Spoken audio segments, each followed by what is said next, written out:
Chaude poignée de main, accolade, ils sont tout heureux de se retrouver à ce déjeuner offert en leur honneur par l'ambassadeur de la Chine en Côte d'Ivoire. Ces 24 journalistes et hommes de médias, tout organes confondus, reviennent d'un séminaire de formation en Chine. Une des choses que j'ai retenues, c'est de ne pas fuir son passé. Partout où on passe, la mémoire de la Chine est là. Tout ce qu'elle a souffert hier des autres dominations est là, et comme une sorte de conscience qui l'interpelle à chaque fois.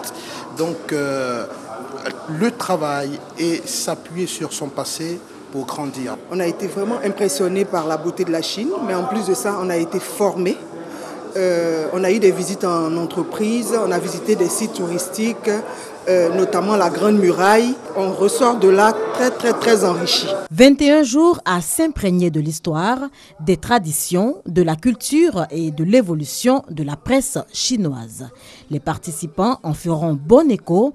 Ahmed Sako, directeur de cabinet adjoint, représentant le ministre de la Communication, en donne l'assurance. Pendant 21 jours, les journalistes ont parcouru des milliers de kilomètres, traversé plusieurs frontières, partagé plusieurs traditions et cultures. Je dois vous assurer, Excellence, que les journalistes ivoiriens qui viennent de renforcer leur capacité en Chine ne failliront pas à leurs tâches essentielles et à l'épanouissement de leurs différents organes de presse. La Chine s'ouvre au monde. Cette expédition organisée par le gouvernement chinois en partenariat avec le ministère du Commerce chinois n'est donc que la première d'une série.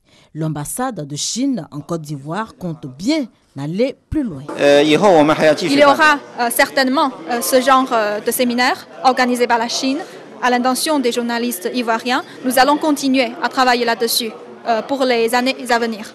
La Chine, un peu plus d'1,3 milliard d'habitants. Deuxième économie mondiale. Bientôt 35 ans que la Côte d'Ivoire s'est liée d'amitié avec le géant, un partenariat qui se resserre au fil des années.